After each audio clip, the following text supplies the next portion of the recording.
छात्रों, आज का टॉपिक है structure of bacterial cell, bacteria की संरचना। आज हम बैक्टीरिया के संरचना के बारे में पढ़ेंगे। बैक्टीरिया क्या है? एक कोशिकीय सूक्ष्म जीव है। इसका शरीर जो होता है एक कोशिका का बना होता है। आपको पता है कि कोई भी एक कोशिकीय जीव होगा तो उसकी बॉडी में सिर्फ और सिर्फ एक ही कोशिका होगी और समस्त जैविक क्रियाएं एक ही कोशिका के द्वारा संचालित होंगी। ठीक है। अब कोई एक कोशिका है, कोशिका के कई शेप होते हैं।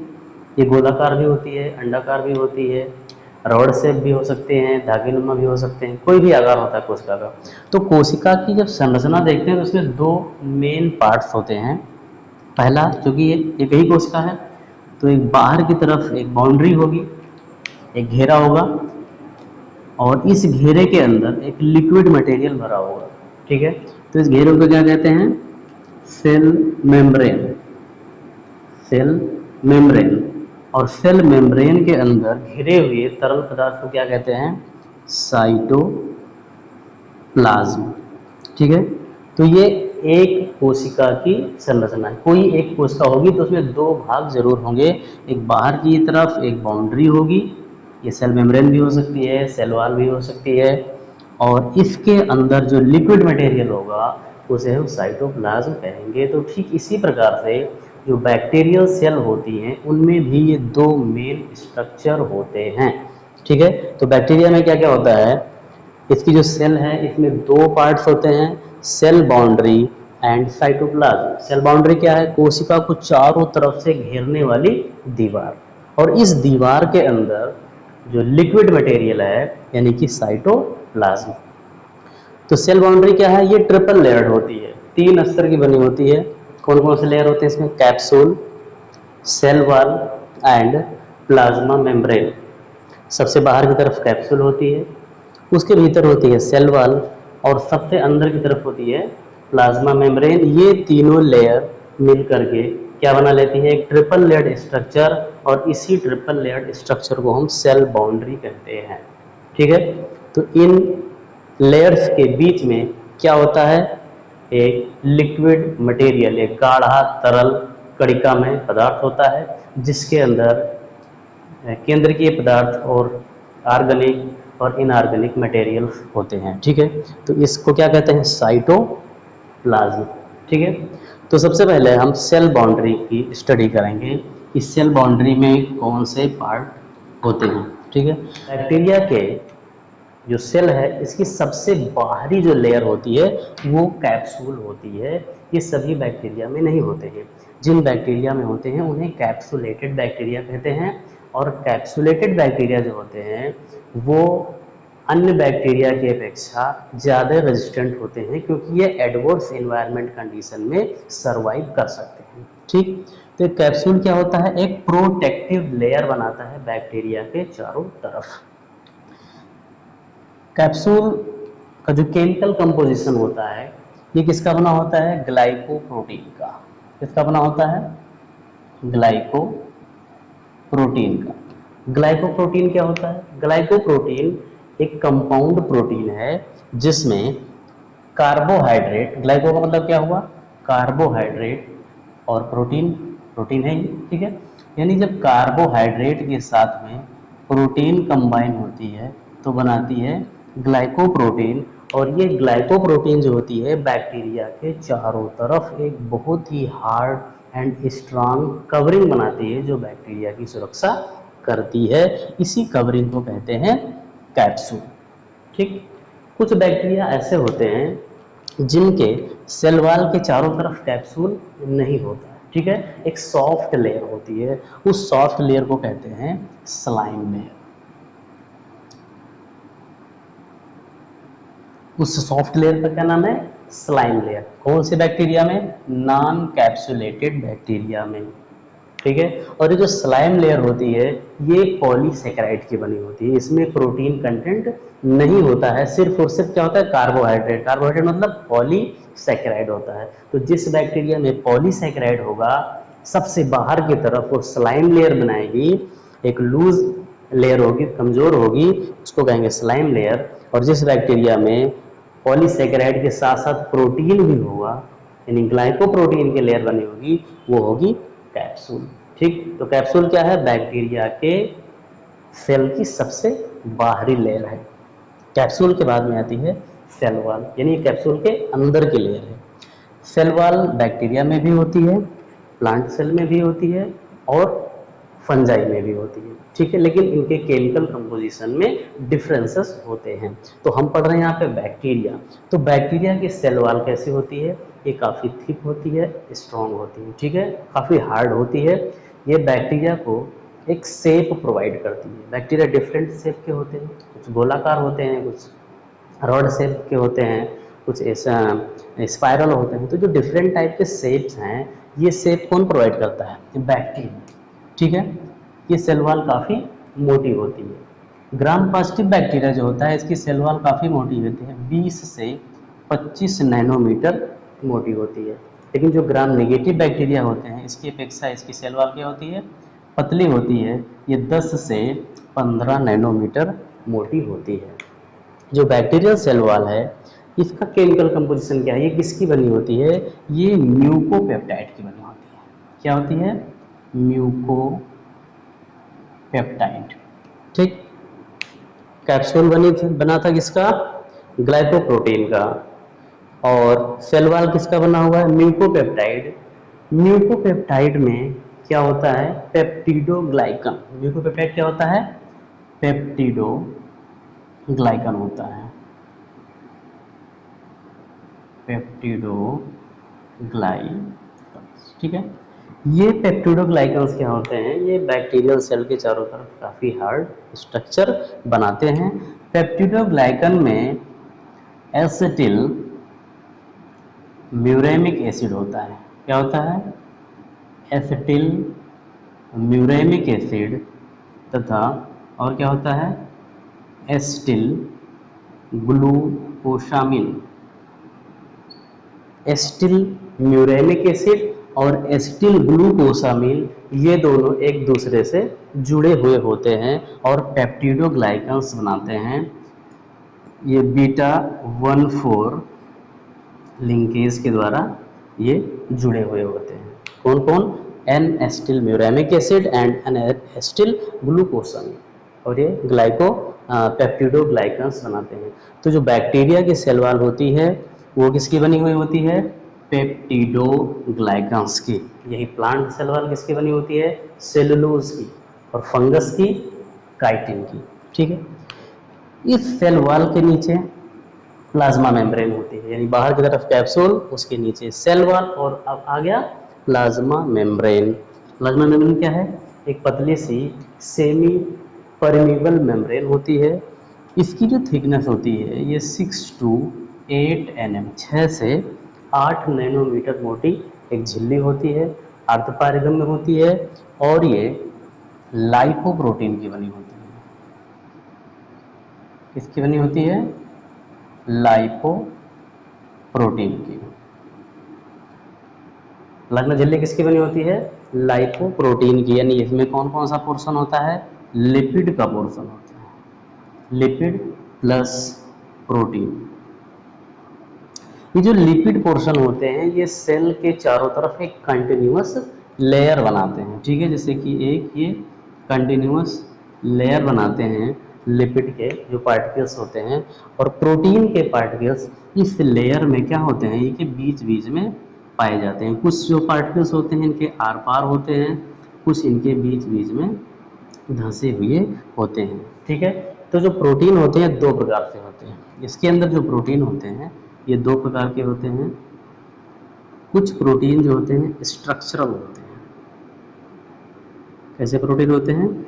Structural protein. और कुछ प्रोटीन होते हैं एंजाइमेटिक। एंजाइमेटिक मतलब क्या है कि जो प्लाज्मा मेम्ब्रेन के प्रोटीन हैं, कुछ प्रोटीन हैं जो स्ट्रक्चर का फॉर्मेशन करते हैं, यानी कि इस प्लाज्मा मेम्ब्रेन की संरचना को बनाते हैं। और कुछ प्रोटीन जो होते हैं वो एज ए एंजाइम वर्क करते हैं। यानी कि बैक्टीरिया क्या है? यूनिसेलुलर है, सभी बायोलॉजिकल एक्टिविटी, मेटाबॉलिक एक्टिविटी एक ही सेल में परफॉर्म हो रही है। तो उस मेटाबॉलिक एक्टिविटी को करने के लिए जो एंजाइम्स की आवश्यकता होती है वो क्या होते हैं? एंजाइम हमेशा प्रोटीन होते हैं। तो ये प्रोटीन क्या होते हैं? प्लाज्मा झिल्ली पर पाए जाते हैं, और कुछ एंजाइमेटिक प्रोटीन जो होते हैं जो साइटोप्लाज्म में मिले हुए होते हैं। ठीक है, तो इसमें स्ट्रक्चरल और एंजाइमेटिक प्रोटीन्स पाए जाते हैं। स्ट्रक्चरल प्रोटीन क्या करते हैं, प्लाज्मा झिल्ली के बीच में आयन चैनल्स बनाते हैं। क्या बनाते हैं, आयन चैनल्स। ये आयन चैनल्स क्या करते हैं, लीजिए ये एक प्लाज्मा झिल्ली है, प्लाज्मा मेम्ब्रेन है, तो एक कंटिन्यूअस लेयर किसकी है, लिपिड की। ठीक है, और इस लिपिड के बीच बीच में क्या है, यहाँ पर प्रोटीन्स हैं, यानी कि इसमें एक गैप बना देते हैं। क्या बना देते हैं, लिपिड मेम्ब्रेन के बीच में गैप बना देते हैं, और इसी गैप को कहते हैं आयन चैनल। ठीक है, इसका ये आयन चैनल्स क्या करते हैं कि जो बाहर से पदार्थ हैं उनको ये अंदर आने देते हैं, और अंदर वाले पदार्थ को बाहर जाने देते हैं। ठीक है, यानी कि ये कुछ सेलेक्टिव पदार्थों को ही आदान प्रदान करते हैं। इसके अलावा क्या होता है कि जो प्लाज्मा झिल्ली होती है ये जगह जगह पर मुड़ी हुई होती है। ठीक है, बैक्टीरियल सेल में प्लाज्मा मेम्ब्रेन कुछ जगहों पर फोल्डेड होती है, और इस फोल्डेड होने के कारण जो प्लाज्मा मेम्ब्रेन की सरफेस है ये काफ़ी बढ़ जाती है, इनका एंजाइमेटिक सरफेस बढ़ जाता है, और ये फोल्डेड जो संरचना होती है इसको कहते हैं मीजोसोम।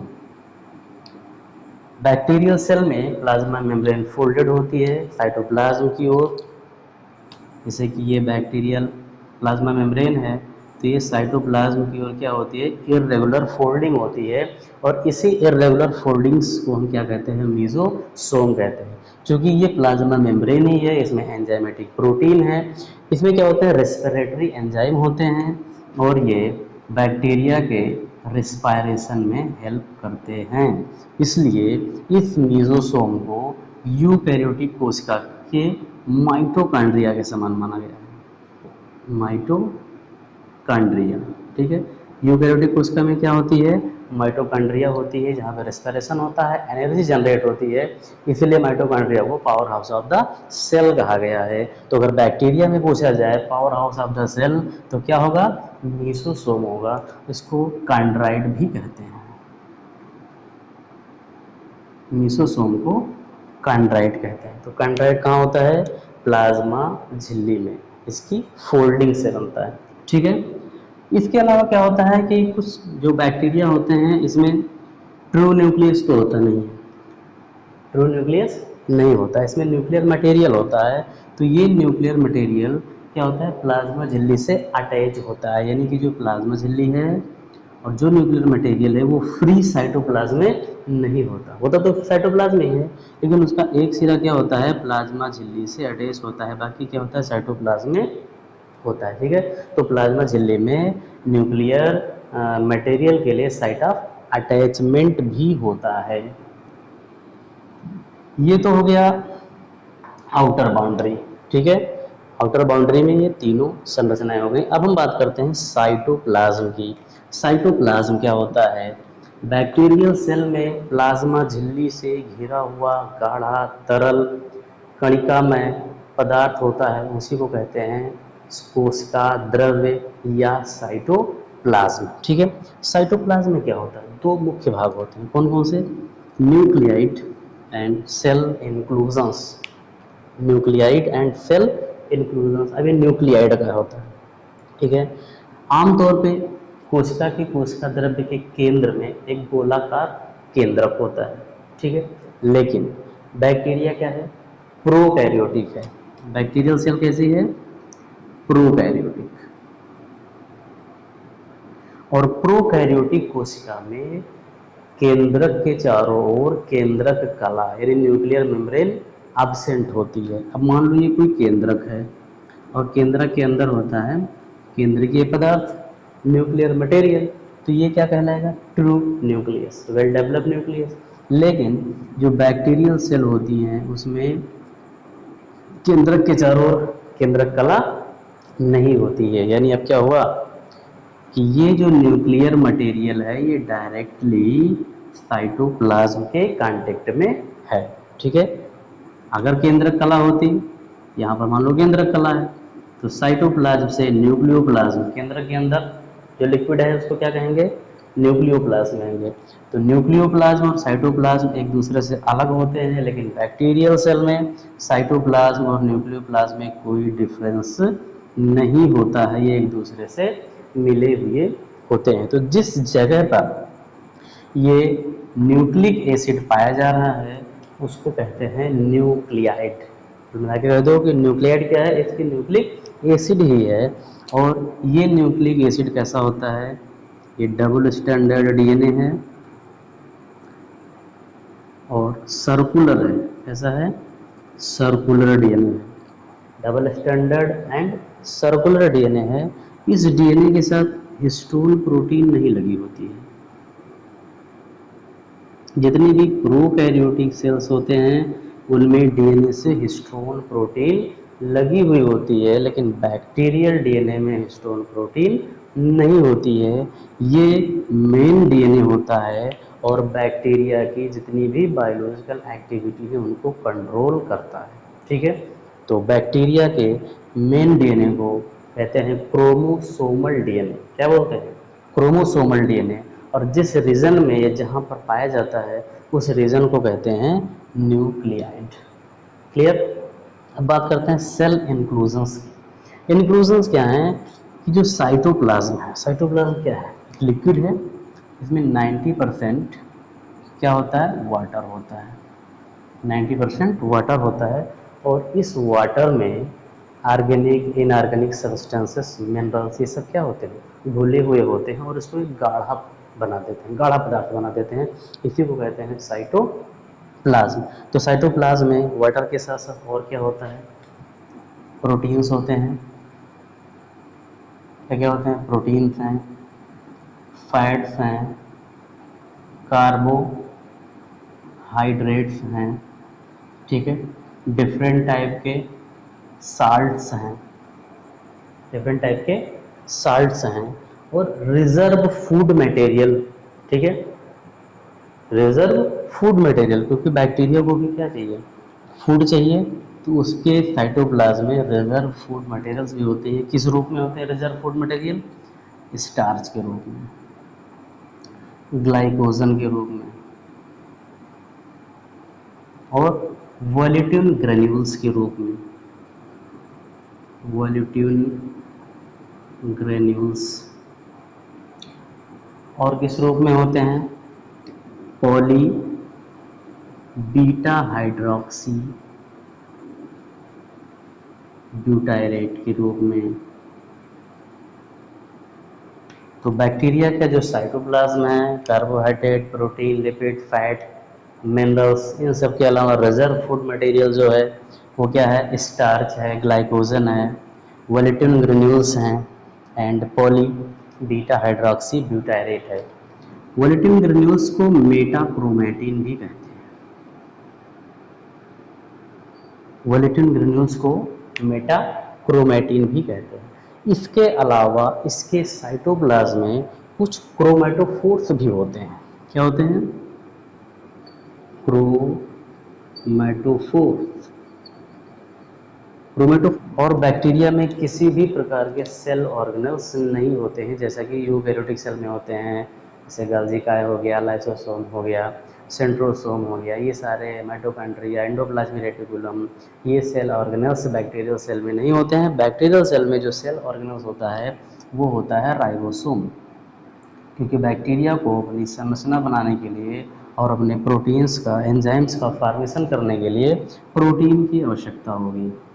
संरचना और एंजाइम बनाने के लिए प्रोटीन की आवश्यकता होगी और जब तक राइबोसोम नहीं होगा तब तक प्रोटीन का संश्लेषण नहीं होगा। तो इसमें राइबोसोम होते हैं और ये 70S प्रकार के राइबोसोम होते हैं। बैक्टीरियल सेल में किस प्रकार के राइबोसोम होते हैं, 70S प्रकार के राइबोसोम होते हैं। ठीक है, तो ये तो हो गया न्यूक्लियाइड एंड सेल इंक्लूजन्स, ये आउटर बाउंड्रीज और आउटर बाउंड्रीज के अंदर ये सब्सटेंस हो गए। ठीक है, ये तो हो गया बैक्टीरिया की संरचना, इसके इंटरनल स्ट्रक्चर हो गए। अब बैक्टीरिया में कुछ एक्सटर्नल स्ट्रक्चर्स भी होते हैं। ये क्या होते हैं, फ्लैजिला। एक्सटर्नल स्ट्रक्चर में क्या आते हैं, फ्लैजिला। और क्या होते हैं, फिम्ब्री होते हैं। फिम्बरी एंड पिलाई। ये क्या है? फ्लैजिला, फिम्बरी एंड पिलाई। ये जो स्ट्रक्चर्स होते हैं ये बैक्टीरियल सेल वॉल से होते हैं, ठीक है, जुड़े हुए होते हैं। फ्लैजिला क्या है? फ्लैजिला की जो ओरिजिनेशन होती है ये कहाँ से होती है? प्लाज्मा मेम्ब्रेन से। प्लाज्मा मेम्ब्रेन से ओरिजिनेट होते हैं और सेल वॉल से होते हुए ये बाहर एक लंबे से धागेनुमा संरचना के रूप में निकले हुए होते हैं। यानी कि ये अगर कोई बैक्टीरिया है मान लेते हैं तो ये प्लाज्मा मेम्ब्रेन से एक या दो फ्लैजिला निकल करके, या कई फ्लैजिला, किसी किसी बैक्टीरिया में अनेकों फ्लैजिला, कई फ्लैजिला होते हैं और ये बाहर की तरफ निकले हुए होते हैं। ये इनके लोकोमोटरी ऑर्गन होते हैं, यानी बैक्टीरिया को चलने में ये हेल्प करते हैं, मूवमेंट करने में इनके हेल्प करते हैं। दूसरी संरचना क्या होगी? फिम्बरी। फिम्बरी क्या है? ये हेयर लाइक स्ट्रक्चर है, ठीक है, और ये सेल वॉल से निकली हुई होती है और पूरे बॉडी के चारों तरफ पाई जाती है। इनकी संरचना क्या होती है? छोटी होती है। एक बैक्टीरिया में एवरेज 300 से 400 फिम्बरीज होती हैं। ये फिम्बरी क्या है? कहाँ से निकल रही हैं? सेल वॉल से जुड़ी हुई हैं। संख्या इनकी होती है 300 से 400 जो बैक्टीरिया के बॉडी को घेरे होती हैं। ये फिम्बरीज क्या करती हैं? ये बैक्टीरिया को उसी सबस्ट्रेटम से चिपकने में सहायता करती हैं और जो पदार्थ हैं जिस मीडियम में बैक्टीरिया है उस मीडियम से पदार्थों को अवशोषण करने में भी सहायता करती हैं, ठीक है। तीसरी संरचना है पिलाई। पिलाई भी फिम्बरी की तरह होती हैं, बट ये फिम्बरी की अपेक्षा काफ़ी बड़ी होती हैं। एक बैक्टीरिया में इनकी संख्या 3 से 4 के करीब होती है। इनकी संख्या कितनी होती है? 3 से 4 के लगभग होती है। लेकिन ये फिम्बरी क्या है? परमानेंट स्ट्रक्चर है, बट पिलाई जो है ये परमानेंट स्ट्रक्चर नहीं है।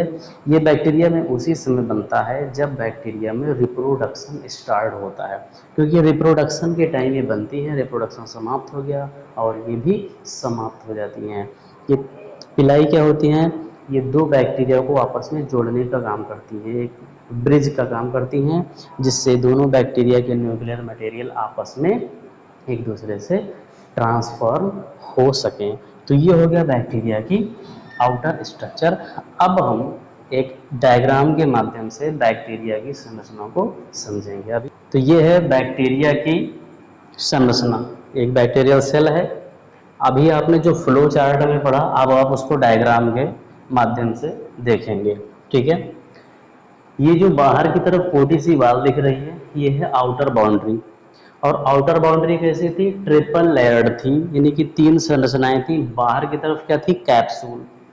ये जो ग्रीन कलर से दिख रही है संरचना ये कैप्सूल है, ठीक है।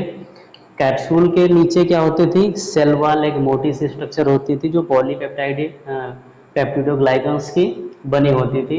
इस ग्रीन लेयर के बीच में रेड कलर की लेयर दिख रही है, ये रेड कलर की लेयर सेल वॉल है, बैक्टीरियल सेल वॉल। और सबसे भीतर की तरफ जो परत थी वो परत क्या है? Plasma membrane. ये नीले रंग से बनाई गई है प्लाज्मा मेम्ब्रेन। ये इस ट्रिपल लेयर में सबसे भीतर की तरफ लेयर थी और इसके द्वारा घिरा हुआ जो भी मटेरियल था उसको कहा गया साइटोप्लाज्म। तो साइटोप्लाज्म में क्या होता है? मुख्य रूप से केंद्रक होना चाहिए, लेकिन बैक्टीरिया है तो केंद्रक नहीं होता। इसलिए नहीं होता क्योंकि इसके चारों तरफ केंद्रक कला नहीं है, सिर्फ केंद्रकीय पदार्थ है। ये केंद्रकीय पदार्थ है, इसको बैक्टीरियल डीएनए कहते हैं, ठीक है। ये बैक्टीरियल डीएनए है। इसके अलावा इस साइटोप्लाज्म में जो रिजर्व फूड मटेरियल था वोलेटिन ग्रेन्यूल्स के रूप में है, कार्बोहाइड्रेट के रूप में है, ठीक है। और इसमें एक सेल ऑर्गेनल्स था राइबोसोम्स। ये राइबोसोम है, किस प्रकार का राइबोसोम होता है? 70S टाइप का इसके अंदर राइबोसोम होता है, ठीक है। और बैक्टीरिया की जो प्लाज्मा मेम्ब्रेन है वो कहीं पर फोल्डेड होती थी। इस फोल्डेड स्ट्रक्चर को कहते थे मीसोसोम। ये यूकैरियोटिक माइटोकॉन्ड्रिया के समकक्ष होता है क्योंकि इसमें रेस्पिरेशन होता है, ठीक है। बाहरी संरचना में हमने क्या बताया था कि छोटे छोटे हेयर लाइक स्ट्रक्चर होते हैं जिसको फिम्बरी कहते हैं। ये फिम्बरी हैं जो बैक्टीरिया को पूरी तरीके से ढके हुए होते हैं। इसके अलावा बैक्टीरिया में दो लोकोमोटरी ऑर्गन्स होते हैं, एक होते हैं, दो होते हैं, या एक से अधिक हो सकते हैं। इनको फ्लेजिला कहते हैं। एक होगा तो फ्लेजिलम कहेंगे, और एक से ज़्यादा जो फ्लेजिला होगा उसको तो फ्लेजिला कहेंगे। ठीक है। इसके अलावा इसमें रिप्रोडक्शन के टाइम में पिलाई बनते हैं, कम से कम एक से लेकर के 4 पिलाई बनते हैं जो रिप्रोडक्शन में हेल्प करते हैं। दो संरचनाएं ऐसी थी जो हम उसमें नहीं बताए थे, यहाँ पर एक संरचना है एपिसोम और दूसरा है प्लाज्मिड। ये एपिसोम और प्लाज्मिड क्या होता है? एपिसोम या प्लाज्मिड ये एक्स्ट्रा क्रोमोसोमल डीएनए होते हैं। तो बैक्टीरिया में जो मेन क्रोमोसोमल डीएनए है उसको न्यूक्लियाइड बोलते हैं। जो एक्स्ट्रा क्रोमोसोमल डीएनए है ये एपिसोम और प्लाज्मिड होता है। ठीक है। एपिसोम क्या होता है? जब extra chromosomal DNA main DNA से अटैच होगा तो इस डीएनए को कहेंगे हम एपिसोम। क्या कहेंगे? एपिसोम। कब कहेंगे? जब ये मेन डीएनए से अटैच होगा। लेकिन अगर extra chromosomal DNA main DNA से ना अटैच होकर के साइटोप्लाज्म में फ्री पाया जा रहा हो तब इसको कहेंगे प्लाज्मिड। ठीक है। अगर अटैच होगा तो एपिसोम, अटैच नहीं होगा तो प्लाज्मिड कहेंगे। ये सर्कुलर डीएनए होता है और मेन डीएनए के समान ही इसमें रेप्लिकेशन की क्षमता पाई जाती है। ठीक है। ये जो प्लाज्मिड है ये डिफरेंट टाइप्स के जो एंटीबायोटिक्स हैं उनके प्रति बैक्टीरिया को रेजिस्टेंट बनाता है। ठीक है। तो ये हो गया बैक्टीरिया की संरचना। फ्लो चार्ट के माध्यम से हमने समझा, उसके बाद में डायग्राम के माध्यम से समझा। इस